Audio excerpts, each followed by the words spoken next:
onde estamos trazendo a você mais uma porção da Palavra de Deus. Hoje estaremos estudando sobre o termo biblicamente correto e politicamente incorreto. Está conosco o pastor Rosimar, doutor em teologia, e hoje temos aí uma gama de assuntos a tratar com você, né? Assuntos um tanto quanto polêmicos, atuais, né, meu pastor? Assuntos que irão deixar você um tanto quanto arrepiado. Pastor, eu não sabia disso. Pastor, poxa vida, irmão, eu não sabia que esse termo era dessa forma. Então hoje você vai ficar sabendo de algumas questões. Eu também vou estar aqui aprendendo juntamente com o nosso pastor aquilo que Deus tem nos direcionado, meus irmãos. Eu acredito que Deus tem abençoado a tua vida, Deus tem abençoado a tua casa, teu ministério, através desses estudos, tá? Continue acompanhando o nosso canal aí no YouTube, Ministério Vila Operária. Se você não é inscrito, se inscreva, deixe seu like e acione o sininho para que você veja os nossos estudos, tá bom? Sem mais delongas, vou passar aqui a bola ao nosso pastor e já vamos estar dando início a esse estudo, biblicamente correto e politicamente incorreto. Eu gostei. Obrigado, Pai do Senhor, a todos que nos veem. Eu, nesse momento, é um prazer muito grande estar com vocês mais uma vez. Estamos com uma palheta para juntos aqui discorrermos, conversarmos, compartilharmos algumas coisas que são importantes para o crescimento no reino de Deus. Há um princípio de Deus que todos nós cresçamos e frutificamos. Jesus falou isso, para que nós demos muito fruto e o nosso fruto permaneça. Eu quero que você aqui usar como base, já falei com uma palheta, base essa da palavra de Deus, que vai ser o fundamento de tudo quanto temos aqui disponível com vocês em outros momentos, além de estudos bíblicos já disponibilizados, assuntos que são pertinentes à nossa atual conjuntura, à atual situação que vivemos, porque nós estamos no mundo, não somos do mundo, mas estamos no mundo. É importante entendermos como o mundo funciona. Jesus falou que o mundo jaz no maligno. Nós temos que entender como o mundo funciona, porque Tiago diz que todos que se tornam amigos do mundo se tornam inimigos de Deus. Então é importante entendermos como funciona o mundo em que estamos inseridos. Eu quero com vocês deixar uma palavra que servirá como base, fundamento de todo assunto que aqui iremos tratar com vocês. Está no livro de Osés, no capítulo 4, no verso 6. Eu quero que você anote em casa, com mais calma depois procure na sua Bíblia, para que você possa lembrar que este aqui é o fundamento bíblico dos assuntos que, ora, em outros momentos iremos tratar com vocês. Diz assim a palavra do Senhor. Apenas a parte A do texto, que é o texto que aqui em voga vai ser usado, que implica o povo de Deus, já que a outra parte do texto se aplica em especial às pessoas que se propõem a ensinar esses princípios. Vamos lá, o meu povo foi destruído porque lhe faltou o conhecimento. Aqui está a palavra de Deus recomendando que busquemos conhecimento, conhecer fatos, como vivemos e por que vivemos e onde vivemos, irmão Palheta, sobre este assunto. Quero que você possa aí já uma breve introdução, o que nosso irmão pode esperar do que hoje iremos abordar neste assunto. O próprio, falando da questão de conhecimento, o próprio Jesus, ele diz, né, pastor, que nós temos que crescer na graça e no conhecimento, né, queridos? Então, vamos estar abordando algumas questões, por exemplo, iremos falar sobre tatuagem, né, pastor? Iremos falar sobre a questão de bebidas na igreja. Inventaram uma bebida sem álcool aí, gospel, né? Falar em gospel, né, pastor? Teve um tempo que nós éramos protestantes, isso não, né? Passamos a ser chamados de Bíblia, né? Depois de cristãos, e agora aí são chamados de gospel. Já crentes também. Já crentes, né? A palavra crente, né? Evangelho, crente. Agora, o termo atual a ser utilizado é o termo gospel, né? Então, nós não podemos perder as nossas raízes, né, pastor? Então, a gente vai tratar assuntos similares a esse, claro, com mais profundidade, tendo uma pauta um tanto quanto extensa, como se dizer assim, né? E você vai se alimentar aí na sua casa, no conforto do seu lar, e você vai aprender algumas questões que iremos tratar nessa noite, né, pastor? E a primeira delas, vamos falar sobre o que, meu pastor? Muito bem, eu quero que quando deixou a Palheta com uma pauta extensa, lógico, evidente que esse assunto não vai se esgotar nesta noite.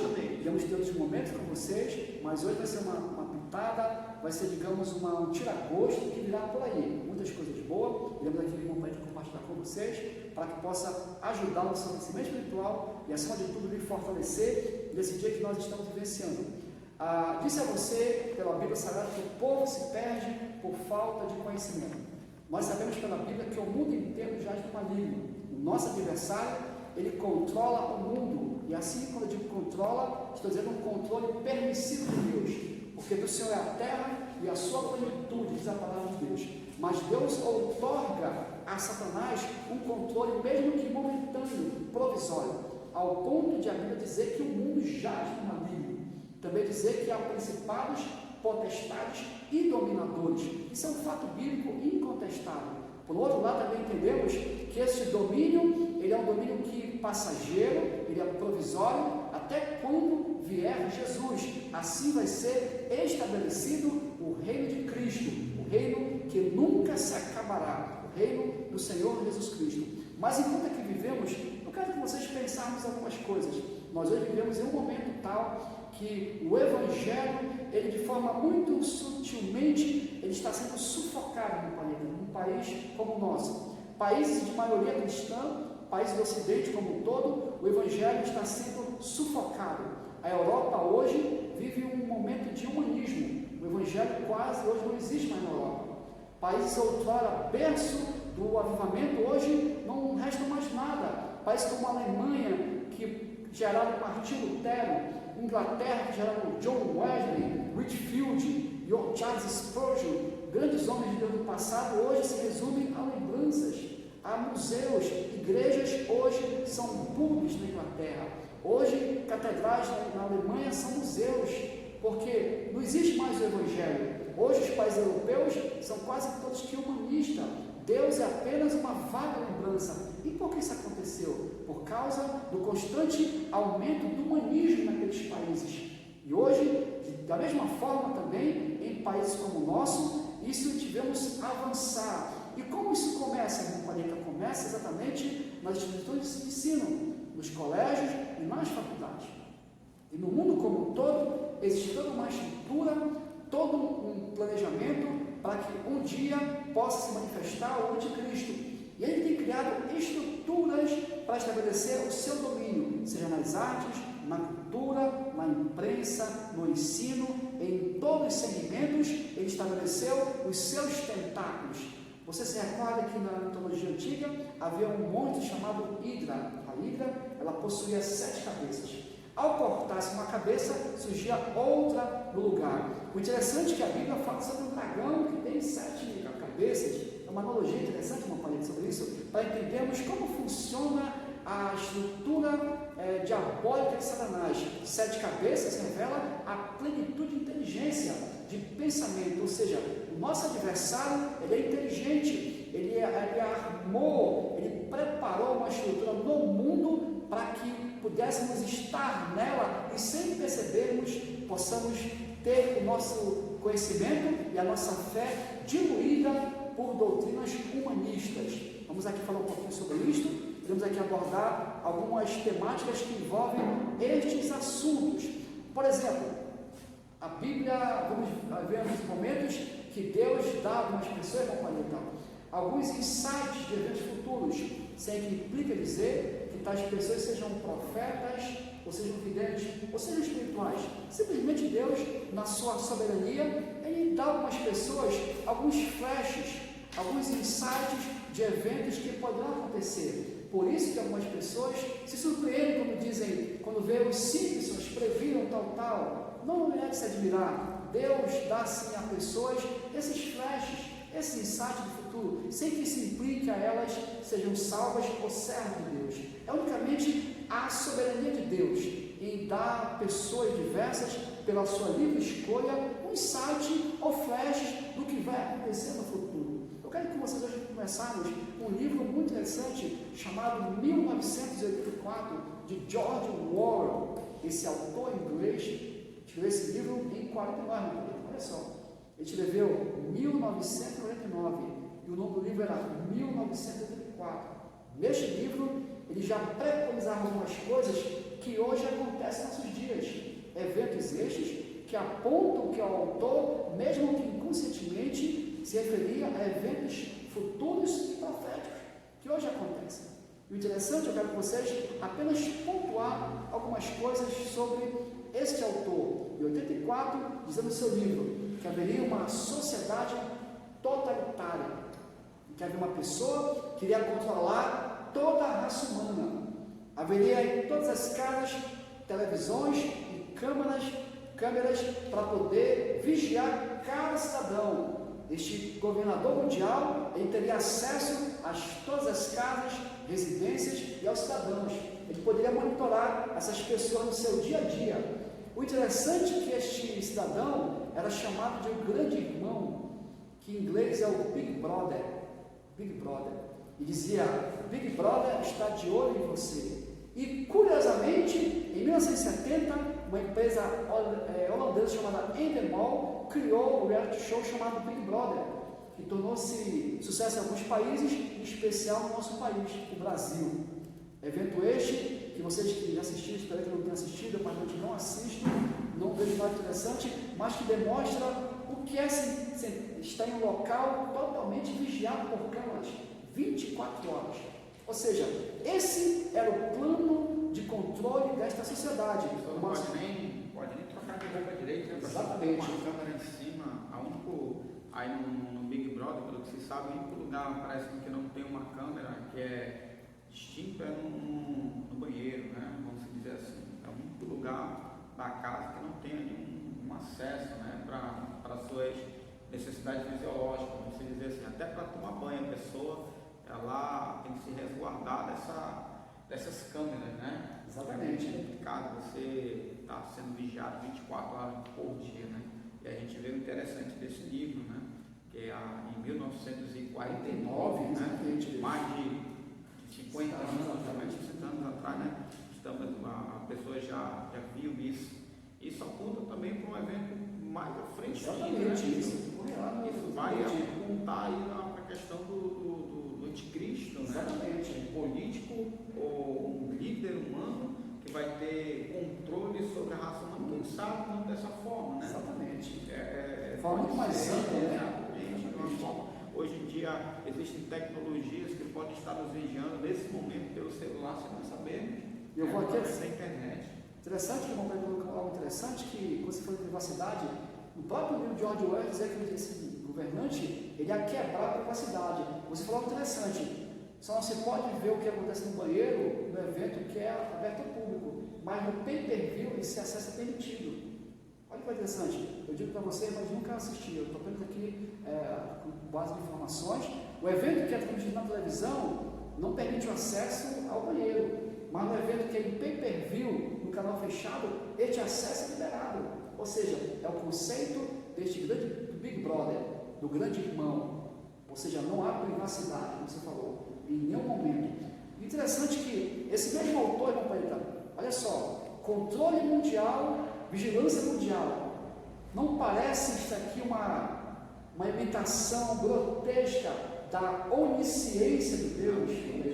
Deus querendo estar em vários lugares, ao mesmo tempo conhecimento, querendo conhecer tudo ao mesmo tempo, né? Exatamente. Claro, isso não, até mesmo questão de poder, né? Porque quem tem acesso a isso certamente exerce um poder. Exatamente.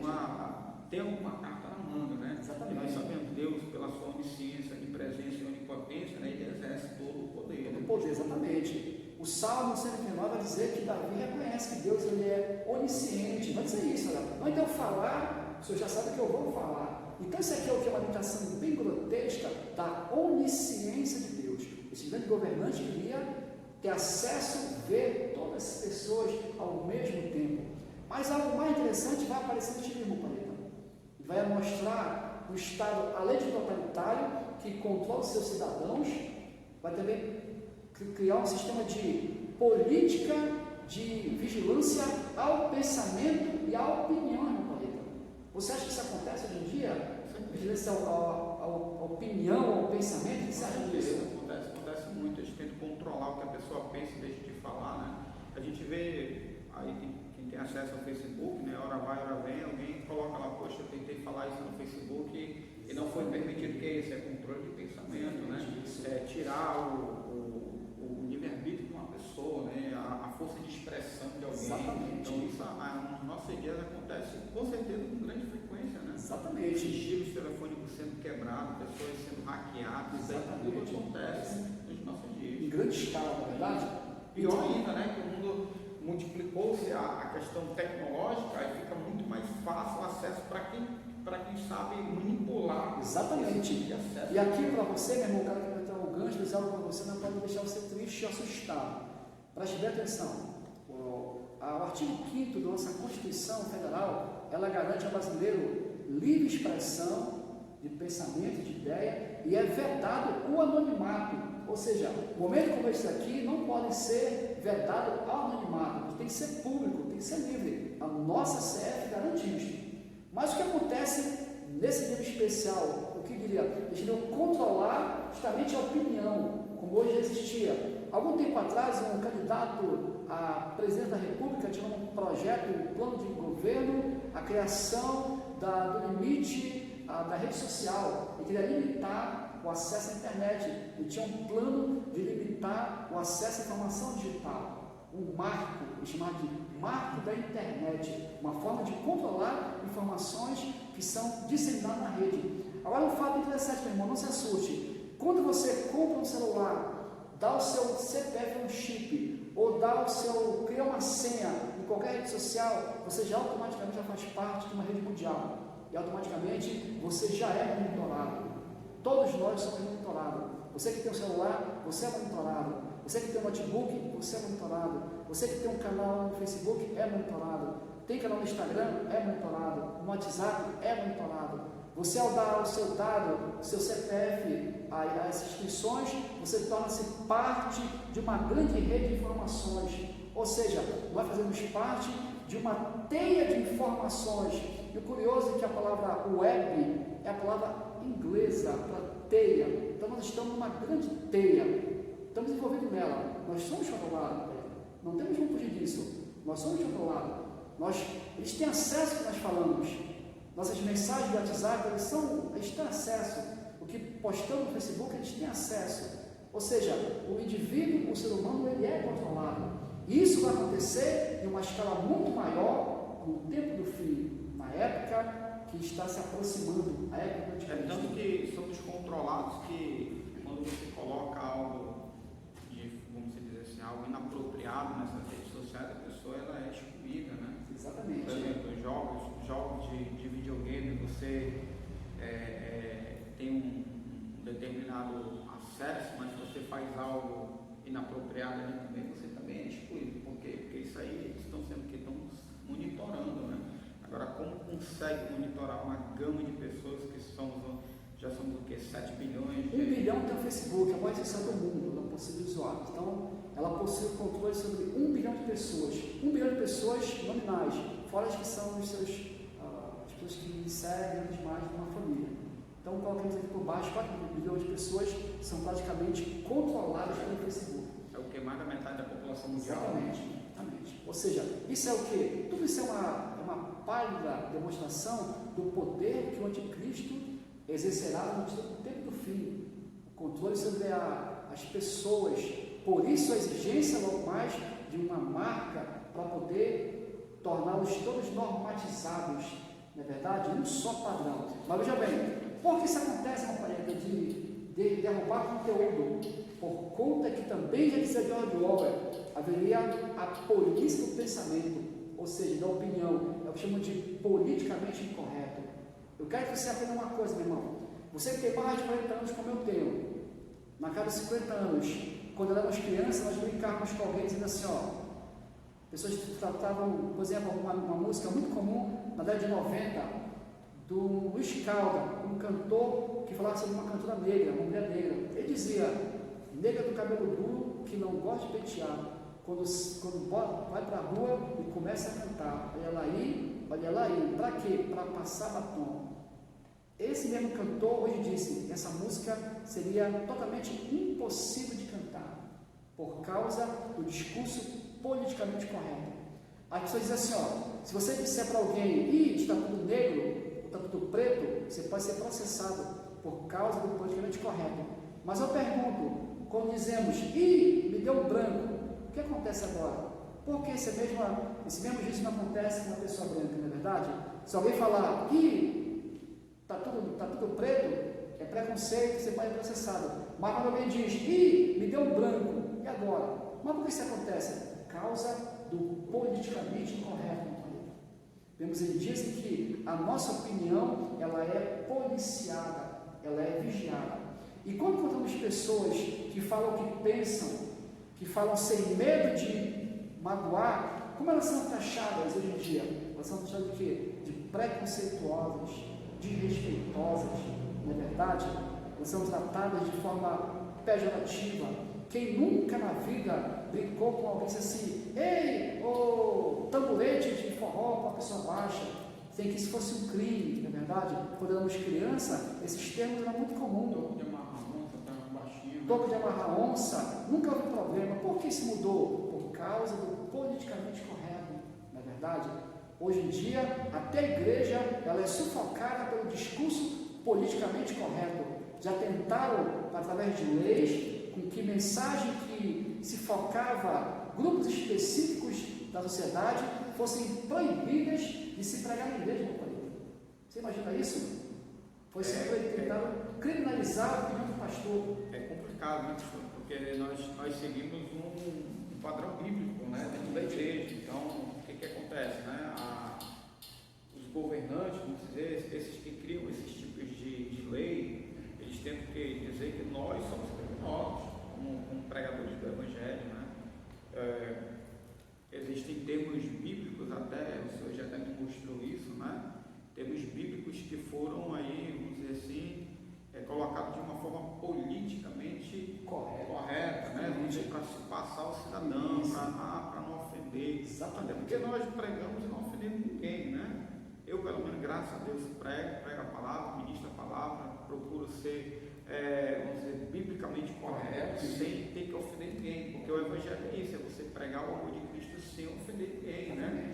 Estamos aqui para pregar o amor. Claro que por causa de alguns, muitos pagam, né, essa questão de erro. Por exemplo, hoje em dia, você não vê mais ninguém pregando na praça, pelo menos há muito tempo eu não vejo alguém pregar na praça e dizer, se você não aceitar Jesus, você vai para o inferno. Exatamente. E isso é uma verdade bíblica, pastor. Exatamente. É uma verdade bíblica, mas por que você não vê mais esse tipo de expressão sendo falada? Porque hoje em dia as pessoas já têm um certo medo, receio de ser taxada como criminosa, eu falo de dizer isso, né? E é uma verdade bíblica. Exatamente. Se a pessoa não aceitar o Senhor Jesus como Senhor e Salvador, o seu nome não for confirmado ali no livro da vida, naquele grande dia ela vai ser lançada no lago de fogo, de enxofre.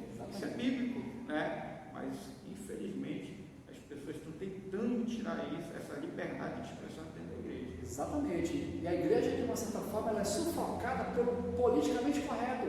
Nós estamos embarcando, irmãos, muitas vezes, muitos líderes evangélicos cristãos estão embarcando na onda do politicamente correto. Ou seja, nós mudamos alguns termos para não ofender as pessoas. Nós chamamos hoje em dia, não se chama mais adultério, chama-se, alguém teve um caso, na verdade. Quando alguém cometeu um pecado grave, você diz, fulano de tal falhou. Ou seja, os termos foram mudados para suavizar, para amenizar o horror do pecado, o peso do pecado. É lógico, é evidente que nós amamos as pessoas porque Deus nos amou primeiro, mas amar alguém não implica em esconder a verdade. Mas o politicamente correto, o que ele faz? Ele torna alguns termos bíblicos, ele dá algum eufemismo. Por exemplo, havia no Brasil, alguns anos atrás, uma tentativa de tornar a Bíblia um livro homofóbico, meu palito. Olha só, que nível nós chegamos? Queriam criminalizar a Bíblia, torná-la um livro criminoso, porque nela contém termos que para alguns grupos de pessoas são ofensivos. Porque a Bíblia, como verdade, ela é ofensiva a pessoas que não querem ouvir a verdade. Não podemos minimizar, dizer que um rapaz e uma moça que estão fornicando, estão ficando ou brincando, eles estão fornicando. A Bíblia diz isso, na verdade. Esse é o termo bíblico correto. Até o termo fornicar, né, a prática do sexo antes do casamento, hoje em dia é colocado como fulano está ficando. Exatamente. Né? Exatamente. O termo. Exatamente. Você usa a palavra fornicar hoje em dia no meio dos jovens, né? Eles não sabem nem o que significa esse termo. Exatamente. Né, pastor? Por quê? Porque mudou-se a forma de se expressar em relação a isso, né? Como o senhor mesmo está nos falando, por exemplo, alguém que adulterou, poxa, o camarada teve um caso com uma outra cidadã, ou vice-versa, né?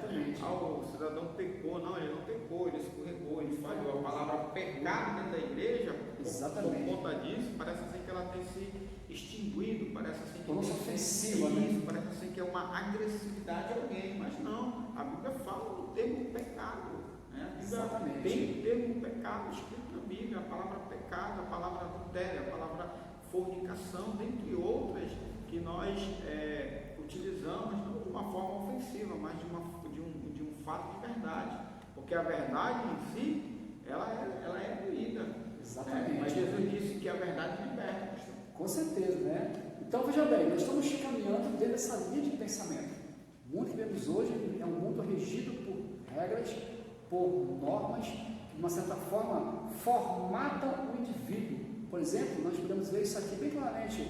Existe a palavra ISO, é uma palavra inglesa, International Standard Organization, que quer dizer Organização Internacional de Padronagem. O que isso quer dizer? É um padrão único para o mundo inteiro. Ou seja, já está uma prévia do que virá adiante, irmão Palito. Ou seja, há em curso uma padronização mundial para o mundo. Para quê? Para que surja neste cenário o anticristo. Tudo vai ser padronizado. E por que isto? Todo mundo sabe disso. Tudo que é padronizado pode se controlar melhor. Tudo que é padrão se controla melhor. Isso não foge à regra, a própria humanidade. Ela já sendo formatada. Por isso que existe padrões de conduta, de comportamento e o politicamente correto. Existem termos que por exemplo, não se pode mais dizer no Brasil que alguém é negro. Tem que ser dito que ele é um afrodescendente, porque é o termo politicamente correto. Não se pode dizer mais isso dele. Não chama mais ninguém de negro. Diga que ele é um afrodescendente, porque senão você pode incorrer em crime de racismo, Paleta.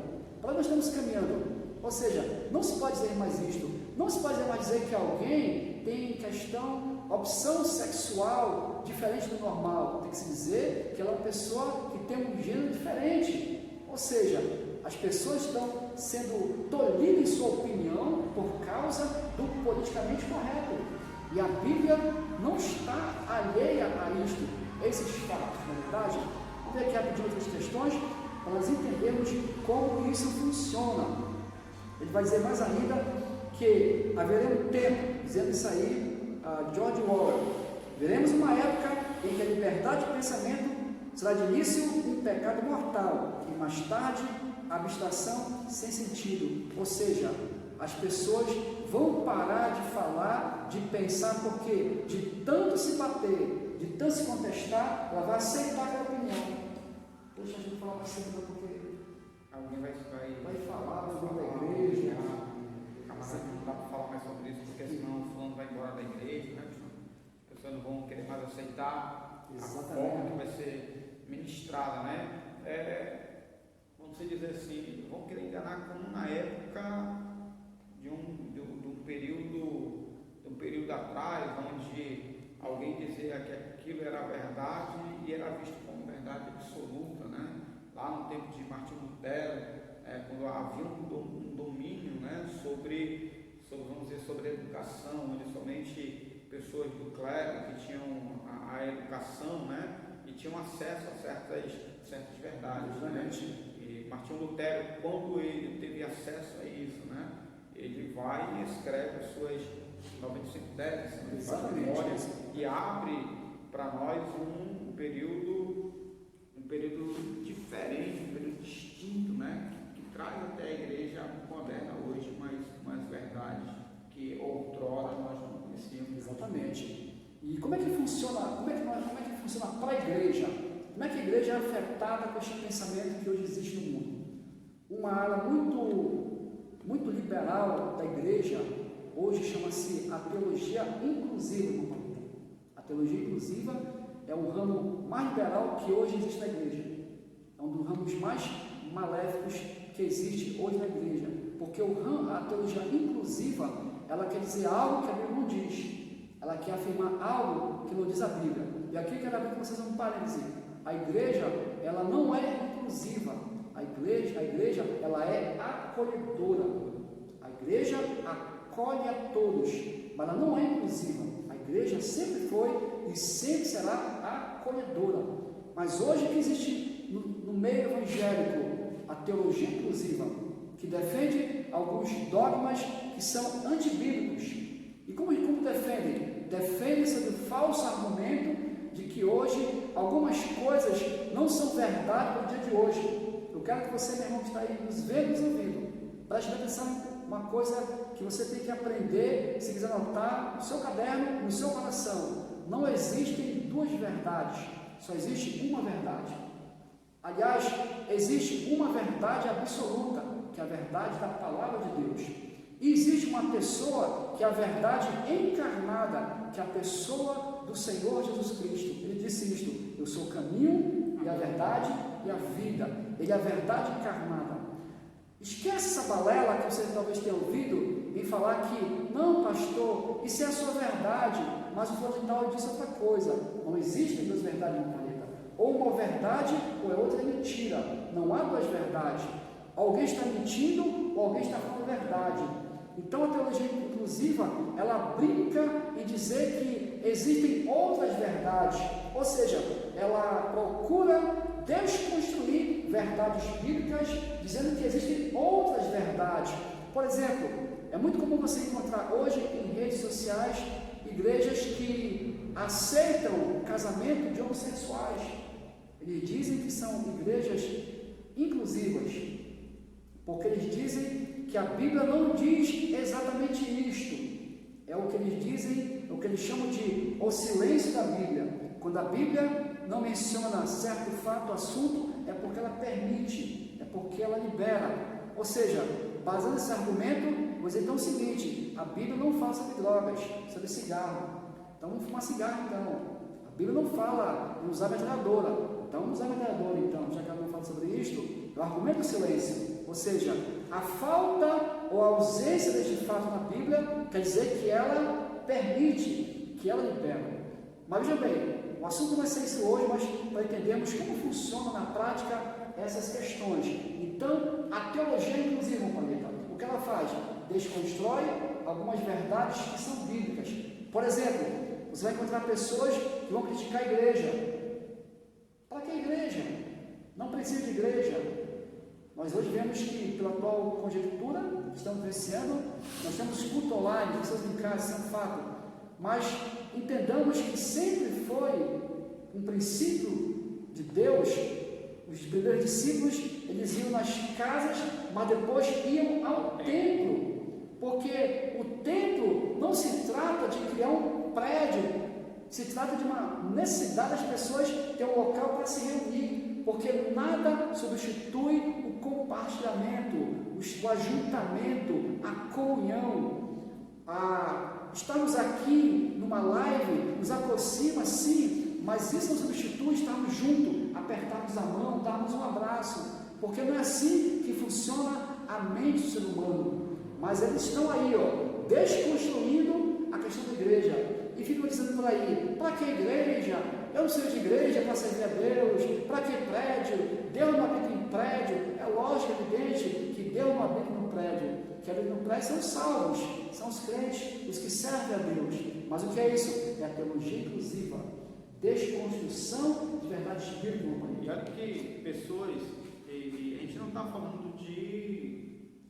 não estamos falando de um ímpio, não estamos falando de alguém que não faz parte da igreja. Estamos falando aqui de algumas pessoas que são líderes religiosos, que vêm com essa falácia de dizer que nós não precisamos de estar dentro de um prédio, né, pastor? E olha que o próprio Jesus, ele disse em um determinado momento em que o prédio ao qual nós estamos hoje reunidos, por exemplo, estamos aqui na igreja, na Vila Operária, estamos na congregação, né? Esse templo aqui é chamado de casa de oração, né, pastor? É justamente para quê? Para nós estarmos aqui orando, porque nem todo mundo tem liberdade de orar na sua casa. Exatamente. Nem todo mundo tem a liberdade, por exemplo, de ter um cantinho dentro da sua casa para meditar na palavra de Deus.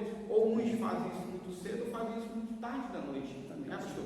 E esse lugar, ele é justamente para isso, para a pessoa ter acesso. Aí eu vou lá para a igreja, vou tirar uma hora para me orar, para me meditar na palavra do Senhor. Então existe sim essa necessidade, mas como o senhor tem entendido, né, essas pessoas, elas têm que desconstruir essa ideia, né, tem tirado essa ideia. Por exemplo, a questão do dízimo e oferta, né, pastor? Dentre essa gama de assunto, uma das coisas que essas pessoas têm desconstruído é justamente isso. Porque vai enriquecer pastor, porque vai enriquecer fulano, porque o pastor tem um carrão, porque o irmão tem uma casa simplesinha, né? Mas muitas das vezes esse pastor, ele já veio de uma condição social melhorada, né? Por exemplo, querido, se você for visitar a casa da minha pessoa que vos fala, eu sou dirigente da congregação, mas se você for visitar a minha casa é simples, a casa do nosso pastor é simples, né? Os dízimos e ofertas, eu falo pela nossa área, né, pastor? Eu falo pela nossa congregação, os dízimos e ofertas que tem chego nas nossas mãos é para manter o nosso prédio em funcionamento, não é para estar enriquecendo. Claro que a Bíblia fala sobre os honorários de um pastor, né? Fala de dar ao pastor um valor justo pelo seu trabalho, porque o pastor, ele abre mão da sua vida secular, vamos dizer, para viver de uma forma integral na casa do Senhor. E claro, ele tem que comer, tem que se alimentar, tem suas contas para pagar, né? Então as pessoas têm desconstruído isso, porque não é obrigatório, porque no Novo Testamento não existe o termo, a palavra dízimo, né? Aí, porque tem a ausência da palavra, aí parece que é errado fazer isso, né? Mas não é bem assim, né? Exatamente. E só para pegar o gancho aqui da questão da desconstrução que ocorre hoje, por exemplo, você vai perceber que alguns textos da Bíblia, a igreja não é inclusiva. A igreja, pelo contrário, no Novo Testamento, a igreja nova testamentária era uma igreja que ela excluía quem não estava de acordo com a sua doutrina. Ou seja, quem criou essa falácia de que a igreja deve incluir a todos indistintamente, sem que elas hajam transformação de vida, não foi a igreja, não é a Bíblia. Isso aí é uma teologia inclusiva, é uma desconstrução do plano de Deus. Vamos ler rapidinho aqui, irmão Palheta, 1 Coríntios capítulo 5, para você, meu irmão que está em casa, para que você possa entender que isso é uma falácia, a desconstrução do papel da igreja, o que ela exerce na sociedade. Ou seja, a inclusão de pessoas que não passaram pelo arrependimento, pela transformação de vidas, não é bíblico. Isso é algo humano, é inclusivo, que tem fundamento antiteológico. Capítulo 5, verso 2, por gentileza. E vós estáis convencidos e nem vos haveis entristecido, para que fosseis tirado no meio de vós. O que fez esta ação. Olha aí, Paulo dizendo: você não ficando triste de tirar do meio de vocês essa pessoa que cometeu o pecado. Olha, Paulo está dizendo, a igreja do Novo Testamento, ela agia rápido, não havia a questão inclusiva, não havia um passar pano. Paulo dizendo, vocês não tiraram do meio de vocês essa pessoa, que havia pecado. Mais adiante, verso 5. Versículo: o tal seja entregue a Satanás para a destruição da carne, para que o espírito seja salvo no dia do Senhor Jesus. Você que me ouve, meu irmão, que está me vendo, você acha que Paulo foi muito radical? Você acha que Paulo não faltou com amor? Você acha que Paulo não foi amoroso ao dizer que este indivíduo deve entregar sua carne a Satanás para que a alma fosse salva no dia do Senhor?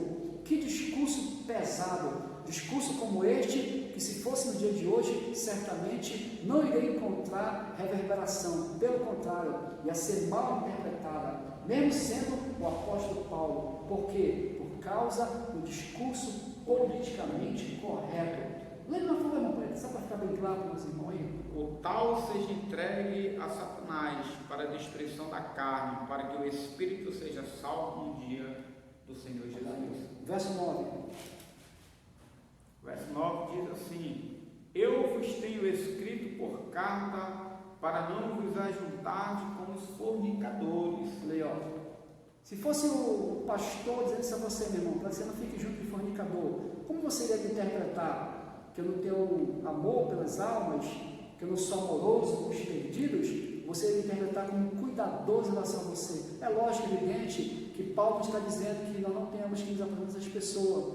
Paulo está dizendo que não temos que amar essas pessoas. Ele está dizendo que eu, como cristão, não posso viver junto a essas pessoas, caminhar com essas pessoas, viver com essas pessoas, e onde essas pessoas vão, não posso fazer isso. É isso que Paulo está dizendo, né?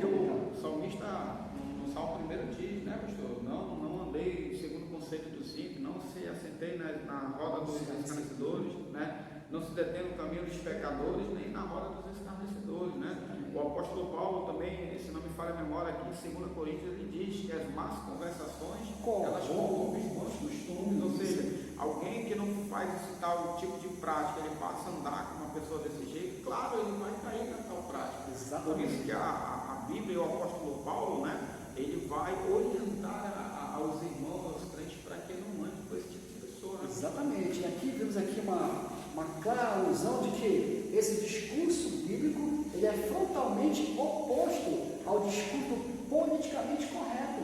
Ou seja, uma mensagem como essa, um discurso como esse, ele não iria encontrar respaldo nos dias de hoje, porque a igreja moderna sofre de um problema. Ela troca princípios bíblicos, valores bíblicos, doutrinas bíblicas, ela troca por sentimentalismo, por sentimentos humanos, que são falhos, que são passageiros. Daí então a acusação quase que inclemente que pastores não têm amor para com o próximo, esses cristãos não são amorosos, esses cristãos não amam o seu próximo, esses cristãos só julgam, só condenam, não amam o perdido. Muito pelo contrário, a igreja os acolhe, lhes prega o evangelho, lhes leva a salvação. Esse é o papel da igreja.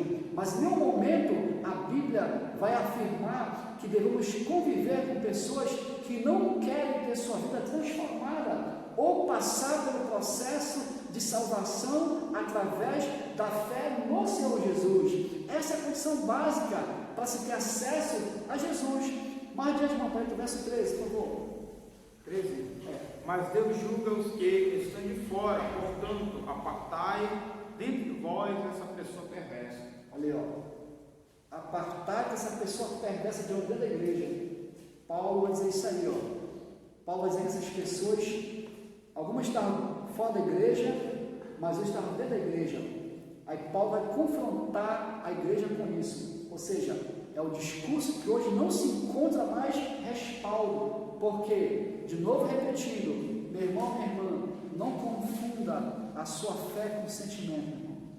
Deus não trabalha com sentimentos, Deus trabalha pela fé. Pastor, é interessante que Paulo, para ele entrar nesse assunto, ele vai falar que há um relato frequente de pessoas que são fornicários dentro da igreja e que praticam relações sexuais com a sua madrasta. Exatamente. Quer dizer, a igreja tem que conviver com isso, mas você, marido, esposa, você tem um afilhado, vamos dizer assim, como é que dá a palavra, pastor? Para quem, por exemplo, eu tenho uma enteada, você já pensou se a sua enteada não tivesse relações sexuais com o seu esposo, ou o seu enteado com a sua esposa, você não teria dentro da sua casa? Exatamente. Acho que não.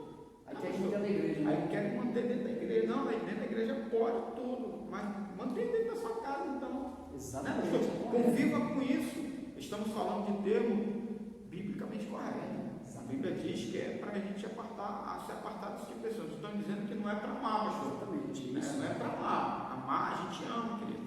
Amar a gente faz de tudo, até vamos dizer assim, às vezes a gente enfrenta até certas questões por amar esse tipo de pessoas, mas não podemos também ser conivente ou convivente com pessoas que praticam esse tipo de imoralidade. Inclusive, lê o verso 11, lê o verso 11 do capítulo 5.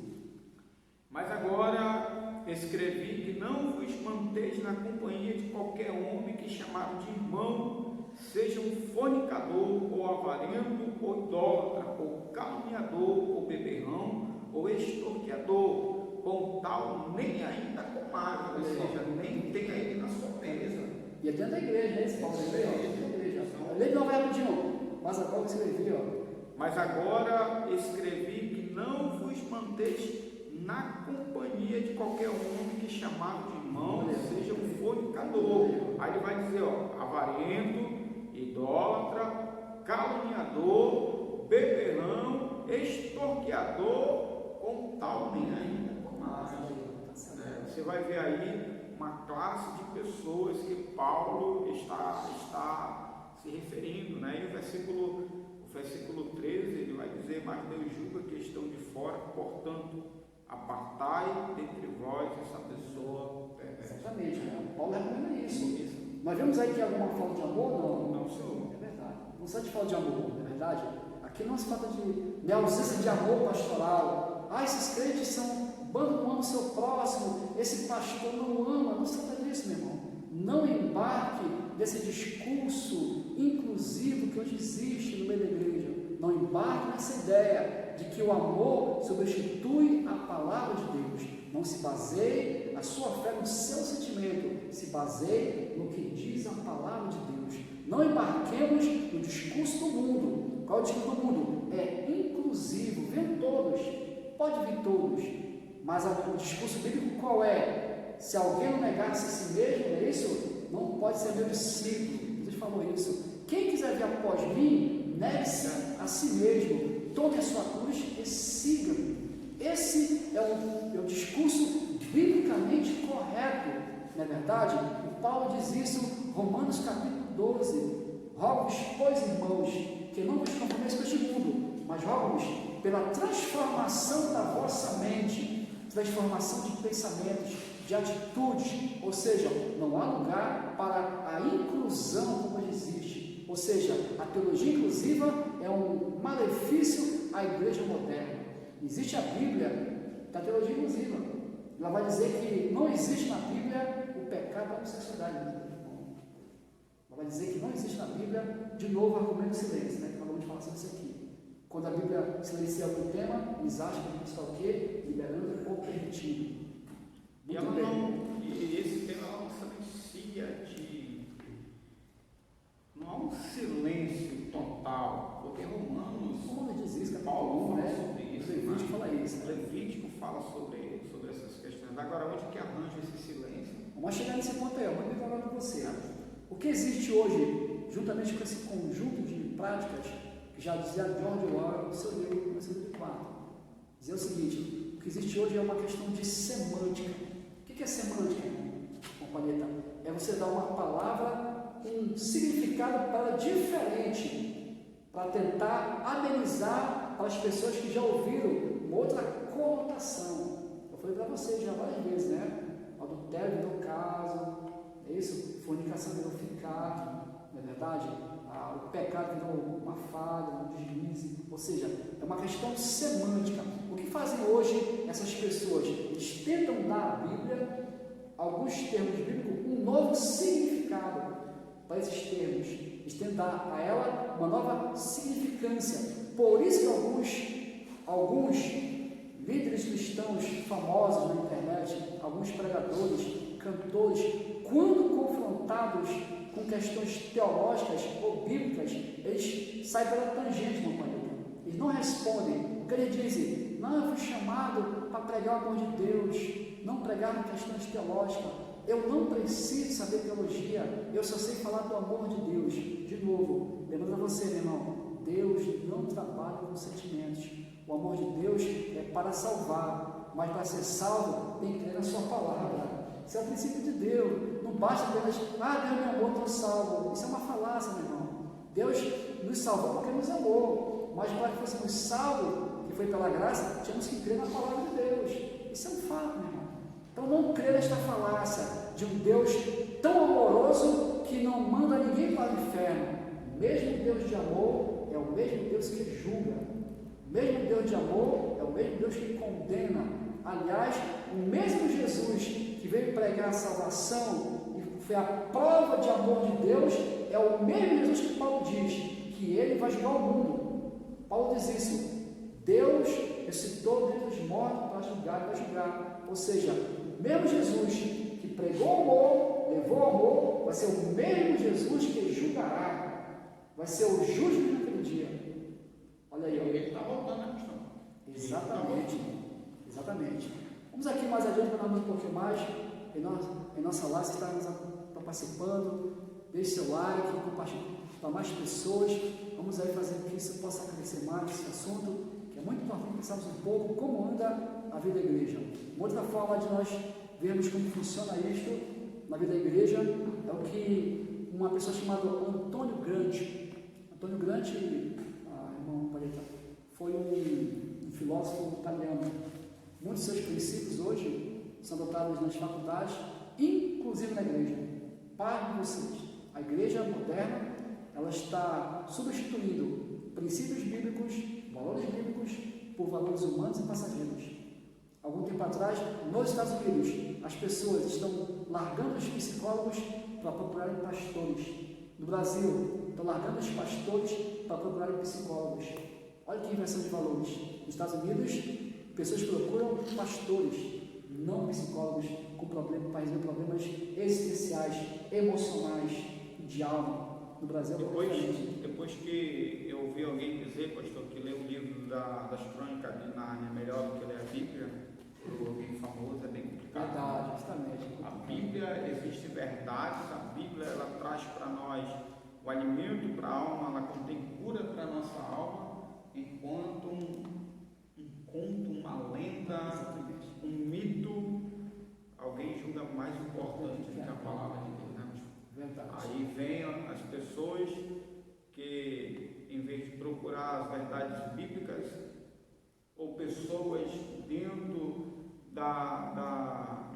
pastores mesmo, né? Procurar pastores, líderes que possam lhe orientar de uma forma bíblica e saudável, vão procurar pessoas que vão até distorcer aquilo que estava no pensamento, né? Verdade. Inclusive, eu tenho recentemente agora o famoso pastor jovem, pastor mais jovem do nosso país, em uma certa entrevista afirmou que a Bíblia não é a palavra de Deus. E se ela é a palavra de Deus, ela dá pouco espaço à pessoa de Jesus Cristo. Ou seja, esse pastor é uma pessoa totalmente desinformada com relação à Bíblia. Ele diz que a Bíblia apenas menciona o Novo Testamento sobre Jesus. É um total desconhecimento do que a Bíblia Sagrada. A Bíblia de Gênesis Apocalipse, ela fala de Jesus. Já diziam alguns famosos estudiosos que se alguém pegar a Bíblia e furá-la, vai sair sangue, o sangue do Cordeiro. Então você, meu irmão, minha irmã, que está nos acompanhando, não se deixe levar por essas falácias de pessoas que são do nosso meio, mas que não estão no nosso meio. Elas saem do nosso meio, mas não compartilham o que nós queremos. Antônio Gramsci, um filósofo italiano, lançou alguns princípios que hoje são adotados por universidades, inclusive pela igreja. Eu vou aqui me ater especial à universidade e igreja. Como é que funciona? Dizia Antônio Gramsci: não tome quartéis, tome universidades. Não tome blindados, mas sim colégios. Ou seja, a revolução armada ela não funciona. Você precisa tomar as universidades. O que acontece? Havia no passado um grande medo desinfundado, de que cristãos pudessem ir à faculdade, de lá fossem desviar ou se corrompessem. Era um medo infundado, mas hoje este medo não é tão infundado assim. E com isso não sou aqui fazendo apologia à ignorância, não estou aqui fazendo apologia à ignorância ou ao analfabetismo funcional, não. Você pode estudar, estude, vá à universidade, se forme, se gradue, não perca a sua fé.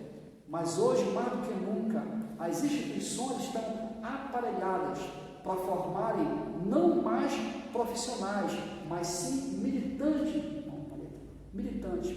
São de lá que vão sair futuros advogados, juízes, médicos, outros empreendedores.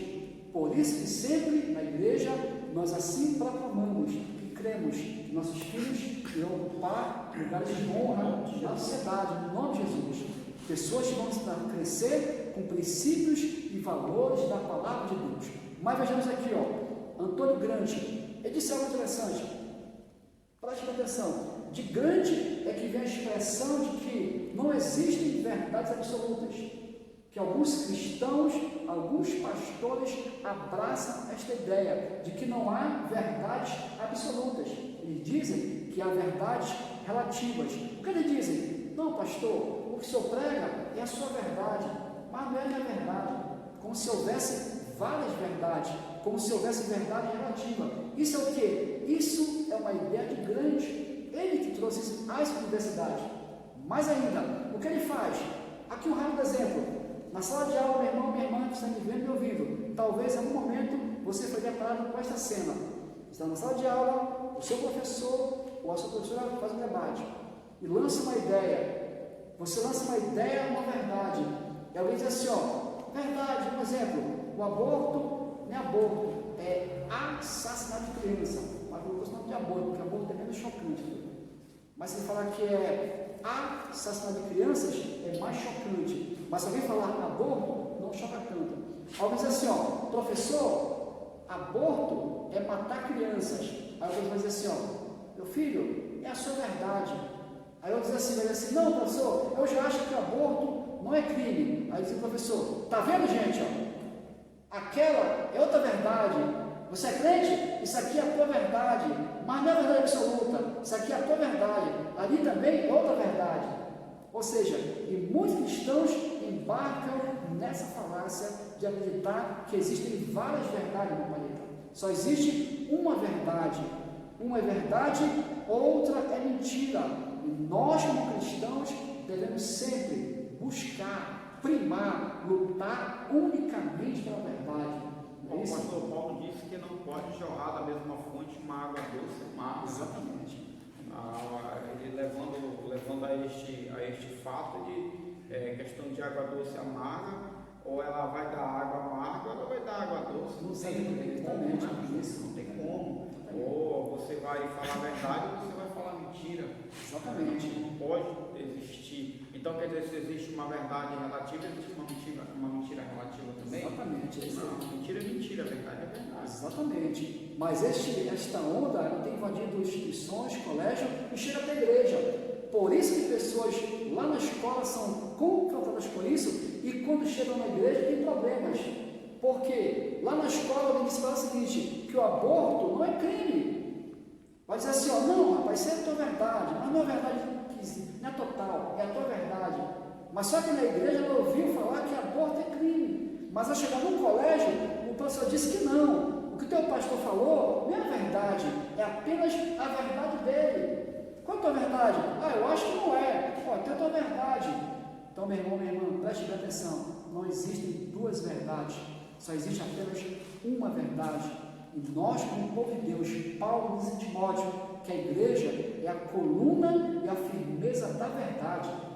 A igreja, ela existe para proclamar a verdade, que muitas vezes é uma verdade inconveniente, é uma verdade que incomoda. Por isso que algumas verdades bíblicas, elas são a todo custo afrontadas, confrontadas, desconstruídas, porque elas incomodam. Uma certa feita, eu participei de um fórum em que um líder lá questionava, dizendo, onde é que na Bíblia dízimo significa dinheiro? E dizia isto. Uma certa razão, ele não deixa de ter razão no seu argumento. O dízimo do passado também era composto de alimentos para sustentar um grupo de pessoas. Não deixa de ser verdade. Mas também deixando aí uma pergunta, onde é que também na Bíblia a palavra salário significa dinheiro? Não também me responde porque salário é uma porção de sal. Mas hoje ninguém vai dar para ninguém sal como pagamento, irmão. É uma questão de bom senso. Então, logicamente, salário. Exatamente, né? Salário é uma porção de sal. Ninguém vai dar hoje para uma pessoa até que a tua mãe vai pegar sal para pagamento. Lógico que não, é dinheiro. Então quer dizer que dízimo hoje não pode ser dinheiro, porque é uma falácia, de novo, a falácia. O que é uma falácia, meu irmão? É um argumento contrário que você crê. A pessoa quer fazer você crer em uma outra verdade, ou um outro argumento, daquilo que você já está acostumado a crer. Então, veja bem, há um processo de desconstrução grande, mais aí na igreja. Então, diz o seguinte, ó, se você já viu esse termo, desconsidere. Esse termo não é bíblico, ele é errado. Dizer grande. Quando alguém vai ensinar uma palavra, ensinar alguém e dizer que você não é mestre, você é um facilitador. ouviu essa expressão uma vez? Esse termo não é bíblico, esse termo é de grande. E por que ele diz isto? Por que ele ensinou isto? É para diluir, para desconstruir o papel do ensinador que é bíblico. Aliás, a Bíblia fala sobre isto. Ela vai dizer sobre isto. Então, os ministérios, né? Exatamente. Vamos repetir essa para os nossos irmãos que estão nos vendo aí. Rapidinho, Efésios capítulo 4, verso 11. O irmão que está me vendo aí me ouvindo, pode ouvir mais tarde também. Efésios capítulo 4, 11. Veja que este dom é um dom otorgado à igreja. Não existe o facilitador na Bíblia, não existe isso. Vamos lá. Verso 11, né? E ele mesmo deu alguns para apóstolos, profetas, evangelistas, para pastores e mestres. Ou professores, que é o caso da minha versão. Tá? Correto. Ou seja, mestre é um dom que Deus deu à igreja. Não existe o papel do facilitador. E por que isso acontece? Quando você está numa igreja em que você diz para a pessoa, eu não sou pastor, eu sou um facilitador, aí você abre para todo mundo falar, você vai criar opiniões, não a verdade. A verdade é a palavra de Deus. Preste bem atenção, a Bíblia ela possui uma interpretação, mas possui várias aplicações. Um texto bíblico ele deve possuir apenas uma interpretação, mas ele possui várias aplicações. Não tem nenhum problema nisso. O problema é quando cada um quer dar a sua própria interpretação. Aí, o papel do facilitador, eu não sou pregador, eu sou facilitador. O que é isso aqui, meu irmão? Eu acho que é aquilo. E você, meu irmão? Cada um dá a sua quê? Opinião, a sua interpretação. E foge ao escrito bíblico da interpretação. Pedro diz que a profecia não cabe uma particular interpretação. Existe só uma interpretação. Lemos lá ainda também, companheiro. 1 Coríntios 12, 29.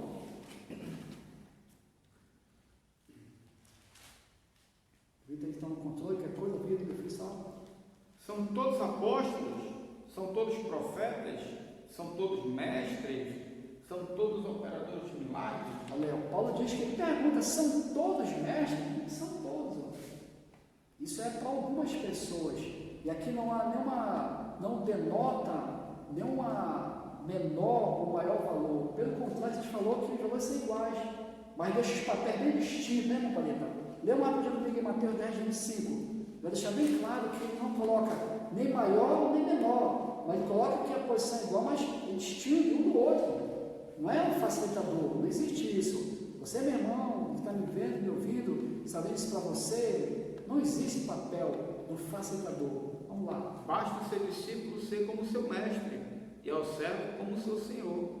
Vocês chamaram Beelzebul ao mestre da casa, quanto mais chamarão os de sua casa. Deus falou que o discípulo, o mestre,